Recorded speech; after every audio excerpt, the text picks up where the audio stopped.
దుష్టుడు ఏం చేస్తాడంటే దేవునికి ఇష్టం లేని పని ఏదైనా ఒకటి చెయ్యి, దేవునికి ఇష్టం లేని మాట మాట్లాడు.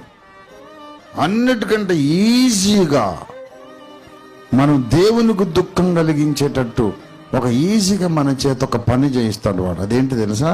ఇంకొకరిని ద్వేషించుట, ఇంకొకరికి వ్యతిరేకంగా డ్యామేజింగ్ మాటలు మాట్లాడు. This is something devil can get you do very easily. He cannot make you do something bad like adultery, fornication, murder or anything. జారత్వము, వ్యభిచారం, హత్య ఇట్లాంటి చేయించలేడు. అది కష్టపడాలి. కానీ మనస్సులో ఒకరి మీద ద్వేషం నింపడం చాలా ఈజీగా చేస్తాడు.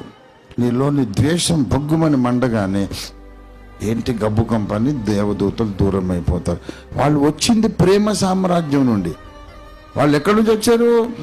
కారణం లేని ప్రేమ అక్కడ ఉండేది. ఇక్కడే ఉంది కారణం లేని ద్వేషం. ప్రేమతత్వము వాళ్ళకు అలవాటు గనక ద్వేషం ఉన్న వ్యక్తిలోంచి దుర్గంధం వస్తూ ఉంటుంది. ఈ దుర్గంధం పడలేక వెళ్ళిపోతారు. ఎవరినో బాగా ద్వేషించాను నేను, నాకు చాలా కారణం ఉంది, న్యాయమైన కారణం ఉంది, వాళ్ళని ద్వేషించడమే రైట్ అని సమర్థించుకుంటూ కూర్చో. ఈ దేవదూతలు దూరం దూరం దూరం దూరం అవుతారు. తర్వాత నిన్ను అటాక్ చేయడానికి ఇంకా మంచి అవకాశం సైతానుకు.